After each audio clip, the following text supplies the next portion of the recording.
had no choice but to let go, sending his body crashing to the rocks below. He's dangling 300 feet over jagged rocks, get a taste of the world's most dangerous honey, and it almost cost him his Bees started to gather around it like one humming organ. Foothills of the Himalayas, men partake in a death-defying hunt for one of the rarest substances on Earth, Himalayan Mad Honey. It's created by the world's largest honeybee, Apis labriosa, an incredibly aggressive species that builds its hives on cliffs hundreds of feet above the ground. But why y'all want to go that high? Not 100, 300 feet up on the ground. Centuries, members of Nepal's indigenous Gurung people have made a deadly descent down the cliffs on bamboo ladders. This mad honey has special powers, and I'll be trying it myself. The highly sought-after worldwide, and a single jar can cost hundreds of dollars. Will this wild hunt end in success or tragedy? And why do the Gurung people continue to risk their lives? Every year, there are week-long windows in spring and fall where the bees have produced enough honey to make the harvest worthwhile. As these dates approach, for Gurung villages throughout the region, the hunt is on. They erupt into 3 to 4 days of preparation, and tradition dictates that at least one member of every family gets involved. They start by cutting bamboo down to thin fibers that are used to weave ropes, baskets, and strong ladders for the hunters. After days of hard work, the village sacrifices an animal to appease their gods. And the hunting party gathers up the equipment and sets off for the cliffs on foot, knowing that they could be marching to their deaths. The most potent mad honey is found at higher altitudes, so the hives the Gurung are searching for are found all the way. Seeing this, I wouldn't mind doing heights, but you're telling me I gotta climb on bamboo ladders and be still with no protection, no help, no nothing to get succulent honey from the side of a mountain? Not a mountain, but a cliff? Come on! Way up here. No, not there. Up. To start, 5 men find a route up the mountain to get to the top of the cliff, while the rest stay at the bottom and build a huge bonfire under the hives. See, bees communicate with scent-based pheromones that allow them to warn the entire hive when they detect a threat. At this point, the colony can swarm together and attack the intruder en masse. And when you're facing bees that are twice the size of the ones in your backyard, this could be deadly. But smoke blocks these pheromones, preventing the bees from communicating, while also triggering a panic response that makes them gorge themselves with honey. When you get stressed and eat too much Chinese takeout, you probably feel sleepy and sick. And the honey does the same thing, making the giant bees more passive and drowsy as the hunters prepare their approach. Once the smoke has reached the hives, the team at the bottom let off a series of whistles to let the hunters know it's time to make their descent. The final step, a prayer to their gods to ensure that the party is protected during their hunt, and another to the bees to ask for their forgiveness for destroying the hives. I know they collected by 2 hunters start climbing down the ladder with bare feet to improve their grip on the bamboo. They perform a traditional Gurung Hold the phone. I was talking about the honey. I didn't know you have to go barefoot for this. What? Okay. Now you taking it from dangerous to even dangerous. Now it went from a level of sloth to a level of, I would say, shark to tiger. Now to elephant? Okay. And to boost morale, the lower hunter fights through the bees to get into position. The other hands them a long stick of bamboo with a bladed tip called a tango. The wind picks up and things get shaky. So you're probably wondering, what makes this honey so mad that they do all this to harvest it? The hunter starts using the tango to cut giant slices of honeycomb out of the hive. At this point, if the comb falls to the ground, it'll be obliterated. So the hunter catches it with a basket called a tokari that's hooked onto another stick of bamboo and positioned under the hive. Now I get how they uncollect. Some villages only have one hunter, And in these cases, he has to hold the tokari with his toes while he knocks the honeycomb loose. He's now connected to the ladder with You're telling me 1 some foot, they'll hundreds only of get feet one above the hunter, rocks below. and But other the get hunter two? soldiers So on, you tell me and once the one hunter tokari gotta is full, do all it's that reeled by back itself? in by the group at the top of the cliff, Nah, before being emptied and lowered back down couldn't to do repeat it. the I couldn't. process. Like, The height I'm of the not Apis afraid of heights, labriosa hives but can this differ one greatly, thing and I in would some not cases, do. I the couldn't do smoke it. from the bonfire isn't enough to Yeah. calm the majority of the bees. Is it This like hive is too some high, type of like and the unsmoked bees sleepy type started to smoke? gather Why around bee it go like one to sleep humming so quickly? organism. All bees If go they to sense sleep the hunter's by that presence, type of the smoke. consequences I could be never fatal. get the So the hunter is concept given of a smoke burning like that. bundle of leaves that will allow him to smoke them out more directly. As you can imagine, handling fire on a bamboo ladder is risky, and one miscalculation could technically cause risky. the hunter's equipment to go up in flames.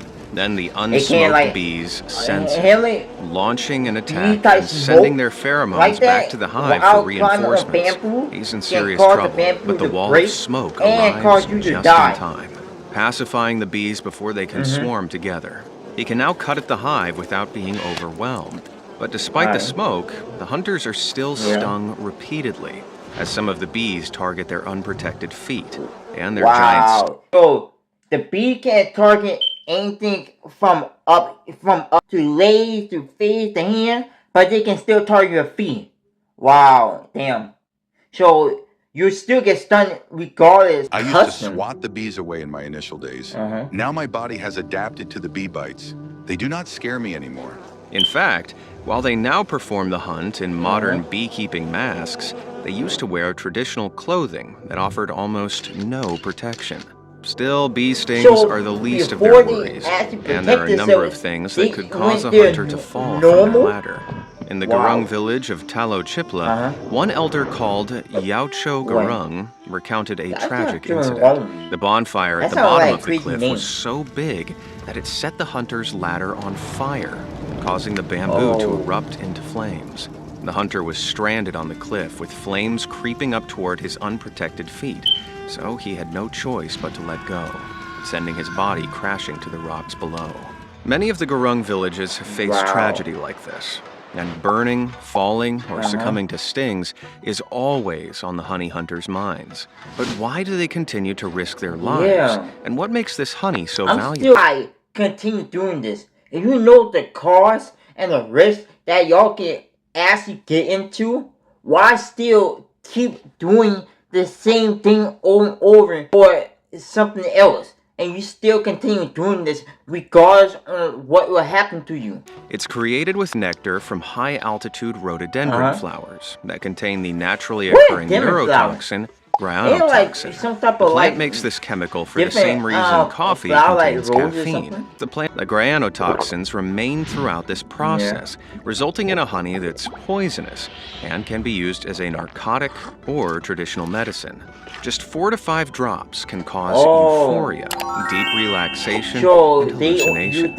And you'll see how it affected me in a moment. But honeybees are dying out across Nepal, and as honey supplies dwindle, these men might become the last of the Himalayans. But the entire village is relying on him, so he carries on, knowing he's moments away from a fatal accident.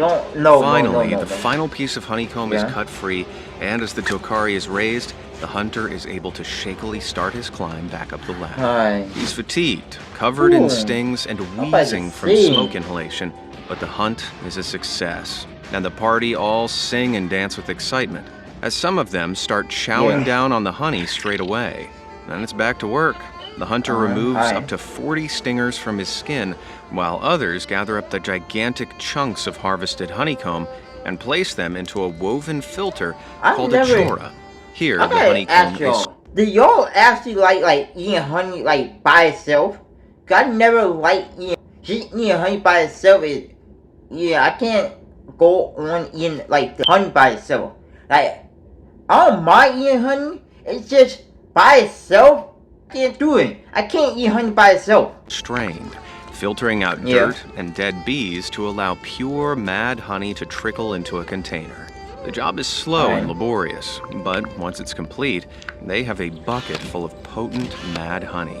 and the party can start the long walk back to the village with their haul. On the way back, a hunter called Nanda Lal Tamang tasted the honey in celebration, while explaining that their yield totaled 5 liters. A single jar of the stuff goes for around $200. That probably sounds like a lot, but in 2017, Gurung villages could expect to reap over 40 gallons of mad honey every year, and a single hunt could yield around 75 liters.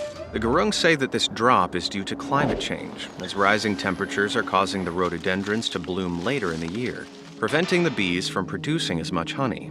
Furthermore, the use of pesticides, pollution, and the development of infrastructure like dams is causing bees to die out across Nepal. And now there's a 70% decrease in the country's honeybee population every year. Around the village of Upper Chipla, there are now just 10 to 12 spots that the Gurung can rely on for honey production.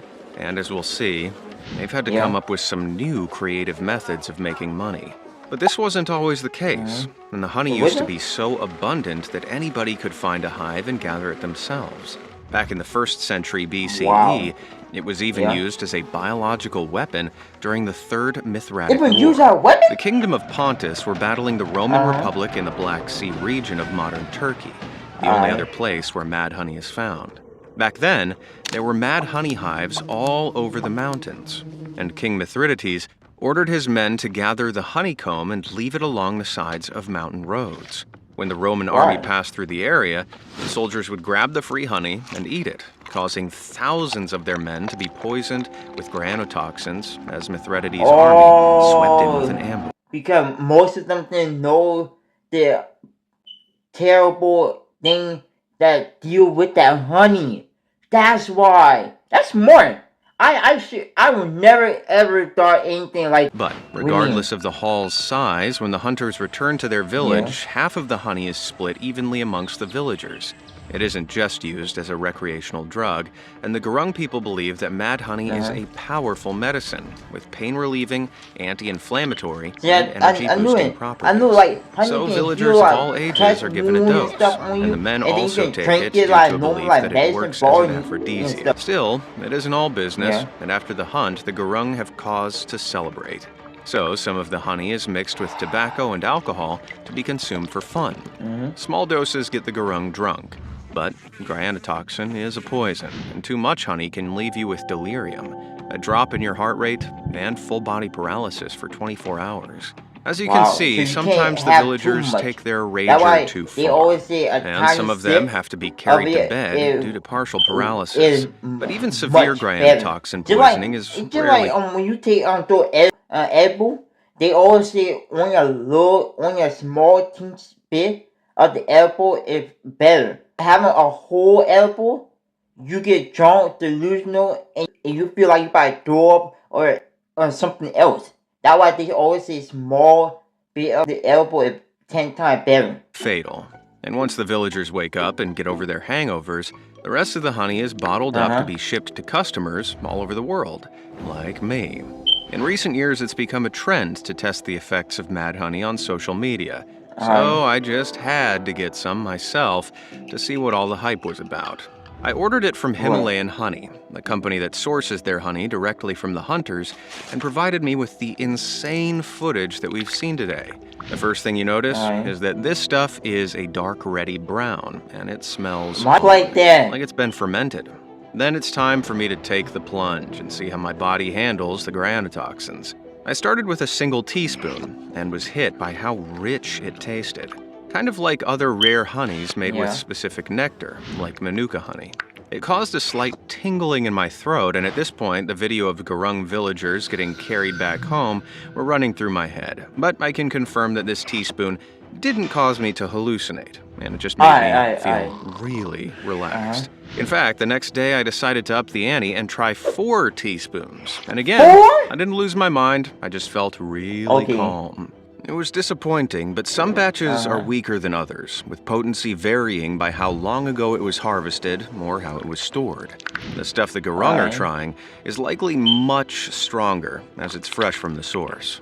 Still, if you want to try the honey yourself, be aware that it is illegal in some countries. Illegal? Damn. It depends. What country is it illegal here? And like Germany, China or something? Maybe North Korea probably got some and we probably don't know. Like South Korea, Canada, and Australia. And it'll be See, pretty awkward when the other prisoners ask you what you're in for. Buying honey? The jars aren't cheap because of the effort involved in harvesting and shipping it. And for most Gurung villagers, the honey hunt only subsidizes their income. They typically farm to earn money throughout the rest of the year, but this doesn't matter to the Gurung, who harvested honey long before they had any customers to sell it to. Now I know what you're thinking. If this insane, death-defying practice isn't making the honey hunters rich, then why do they bother risking their lives why at do you all? bother keeping Well, doing the hunt this? is an important part of Gurung culture. It lets the whole village band together to maintain unity in the community. And as we know, lots of traditional Gurung medicines rely on the honey. So without the hunt, they'd have no way to treat a long list of ailments. Finally, the hunt allows the village's young men to prove their strength and bravery, as many of them go on their first hunt at just 15. It's been 20 years since I started hunting. I started at the age of 15 to 16. My father used to be a hunter too. Today, up to 14% of all Nepalese people move abroad to work and send money home, as they can make much more outside the country. The same thing is happening to the Gurung, and many members of the younger generation are refusing to take up the risky practice in favor of higher-paying jobs that can be found away from their village. A hunter called Mangal Jung Gurung has noted, "If the younger generation doesn't take interest, honey hunting might one day vanish. That's why the young must stay curious." So that's why they want the young to stay curious and motivated into hunting. Because if they don't, then the honey and everything that they had will be gone. And they don't want that. But a lot of people don't like hunting. Like, you can't put that tradition on a lot of people. Because some people do like hunting, others don't. So you can't put that on a lot of people. And the elders must pass down their wisdom. If nothing changes, these men may become the last honey hunters on Earth. But all hope isn't lost. As Mad Honey has gained notoriety worldwide, honey hunting has become a popular tourist attraction in the Himalayas. Many people travel to Gurung villages and pay up to $1,500 to join, and it just made me feel really relaxed. The younger generation doesn't take interest. Become the last honey hunters on Earth. But all hope to Gurung villages and pay up to $1,500 to join their hunt and try the Mad Honey during the village's celebrations. This could give the Gurung people a more reliable source of income. So, even if honey supplies continue to dwindle, the hunt may live on. But if you want to try Mad Honey in the future, you might have to catch a flight to Nepal and get it straight from the source. Misunderstood, so misunderstood. My temper is bad, my mission is good. I never be labeled as good. I never be labeled as mentally stable. They